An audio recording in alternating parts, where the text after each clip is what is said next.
Bishop T.D. Jakes, America's most powerful preacher, collapsed on the pulpit in front of thousands of Christians when his heart stopped pumping in seconds. Was his heart attack the end of a spiritual symbol or the start of a new chapter? This video will explain T.D. Jakes' devastating diagnosis, rebirth, and decision that stunned the community. American Christians formerly admired Bishop T.D. Jakes' bravery and constancy.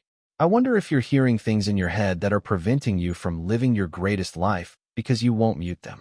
That image altered in late 2024. His heart stopped beating in front of thousands of believers while speaking at the Potter's House. It shook the religious community. Doctors declared it a life-threatening major heart attack. The emergency surgery saved Jakes, marking the turning point of his 40-year career. His first appearance afterward, he calmly replied, "God kept me not to terminate, but to begin." That line rapidly became his new life manifesto. Jakes prioritized rest and treatment during his rehabilitation, unlike someone who usually worked. Following stent surgery, doctors required stringent therapy and regular examinations. Initially, he spent much of his time at home monitoring his health with his wife and doctors.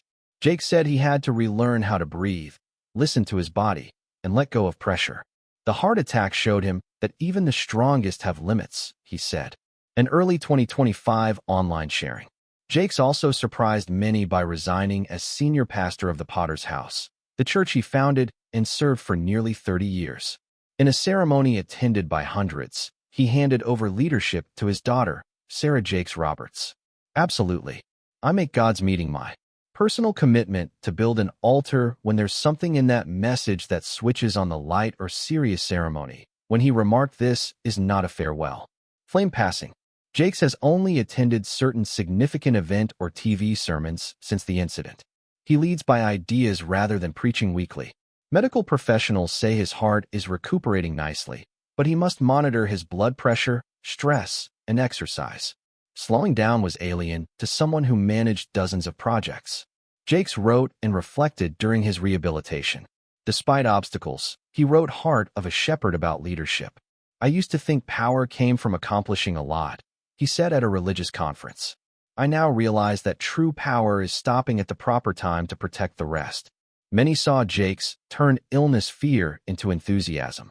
He ate well, exercised lightly, and focused on the Bible every morning. These seemingly basic behaviors kept him focused. To remotely manage operations. Transitioning from father to daughter was easy. The Potter's House is now led by Sarah Jakes Roberts, a longtime women's program and Woman Evolve Conference participant. She represents a new generation that modernizes and makes her father's purpose more accessible. Jakes remains church spiritual leader and senior advisor. He hasn't entirely retreated, but has opted to be calm but present. Jakes' tale after his awful diagnosis isn't about rest or healing. It deepens his connection to his family, where he gained true faith and strength to live and serve. The family pillar of marriage has supported Bishop T.D. Jakes throughout his career. When he had to cease pastoring after 40 years due to health issues, his family helped him stay balanced and recuperate. He has shared his glories and most frail times with his wife, Sarita Jakes, from his early career. After serving in West Virginia Christian ministry, they married in 1982. Sarita has been with Jakes from his church ministry days to his national icondom. Sarita is more than a life mate. He trusts her in ministry. She was badly injured in a 1983 vehicle accident. Jakes treated her till she healed. They learned to face obstacles together from that experience. Sarita reprised her part after Jakes' 2024 heart attack. This time, she calmed her husband and supported him throughout treatment.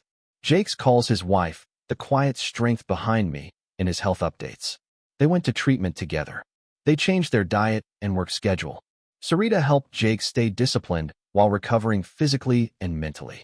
They regularly read the Bible, which Jakes uses to cure. Sarita constantly helped him balance his personal and ministry life, even though he rarely appeared in public. They have 5 children: Jamar, Jermaine, Thomas Jr., Cora, and Sarah. Each has a distinct route, yet honors their parents. Jamar and Jermaine own religious media businesses. Thomas Jr. oversees Potter's House logistics and media. Cora Jakes, the oldest daughter, oversees church women's spiritual and psychological healing programs. Sarah Jakes Roberts, the youngest, has millions of fans due to her youthful leadership style. In April 2025, Jakes named Sarah his successor. He called it a restoration of legacy, not simply a title change, but spiritual continuity across generations. Sarah had shown leadership skills through conferences and projects like Woman Evolve, a modern outgrowth of her father's Woman Thou Art Loosed organization. Sarah learned to lead a team, establish a vision, and connect with the community more openly under his supervision.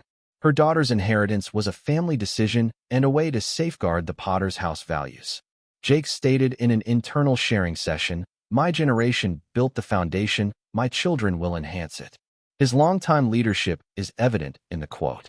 Philosophy: legacy is passed on from generation to generation. Jakes' family grew closer after his sickness. The kids had home prayer meetings and told their parents about their organization's future. They saw their father's health as a faith test. Jakes said these family activities kept him positive during therapy. After his personal life settled, Jakes turned to his job, which had made him one of the world's most influential spiritual leaders. His career unfolded with numerous principles at the nexus of recovery and legacy. A deliberate legacy. Bishop T.D. Jakes' career highlights the rise from humble origins to global prominence. From a 10-member West Virginia church, he developed the Potter's House, one of America's largest Christian communities. Leadership was practical at each step, promoting faith via business and religious education. After moving to Dallas in the mid-1990s, Jakes founded the Potter's House on community service. He transformed a tiny chapel into a sophisticated facility that can hold tens of thousands of people and broadcast in over 100 countries worldwide.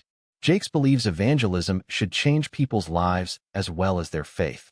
He founded philanthropic foundations for students, vocational training programs for youth, and low-income housing. He told a leadership conference that to preach hope, give them a reason to hope. Jakes' success goes beyond church and media. He wrote over 50 books, including bestsellers Woman Thou Art, Loosed Emotions, Instinct Crushing, and Destiny. These books promote power, purpose, and healing without religion. Woman Thou Art Loosed was made into a movie, taking him beyond the faith community. Jakes immediately became a popular religious and corporate speaker in the U.S. He worked with Oprah Winfrey, Tyler Perry, and Joel Osteen on significant TV shows. His forceful, reasonable, and personable speech has garnered millions of online views. Many say his style is like a modern pastor and a business leader. Jakes has ventured into film and TV production, unlike many who focus on the church. He started T.D. Jakes Enterprises, a faith and values-based content company. Jumping the Broom and Heaven is for real show that faith-based stories may sell. In addition to entertainment, he has dabbled in real estate and held Black business conferences to promote entrepreneurship and financial independence. Jakes' success has influenced society. Many politicians have sought his counsel on school reform and poverty alleviation. Under his leadership, the Potter's House attracted believers, artists, merchants, and politicians seeking spiritual guidance. Although not involved in politics, Jakes always believed faith and action must go together. He said a sermon is valuable when it transforms lives, not just feelings. Innovation has also characterized Jakes' 40-year career. One of the first pastors to use digital technology to propagate religion. When the epidemic closed the church, Jakes relocated all operations online, connecting with millions via social media and digital TV. This fast transition has allowed Potter's House survive and thrive in the new century. During those difficult years, Jakes' image was cemented as someone who stayed tough in the face of hardship and turned it into a life-saving lesson for future leaders. Leadership challenges. Bishop T.D. Jakes faced many pressures and hardships while building a spiritual empire. Stronger influence, greater scrutiny.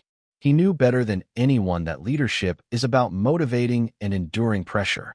Leadership, according to Jakes, entails taking the first punches. Jakes was criticized for his ideology in the early 1900s, when the Potter's House was one of America's largest congregations.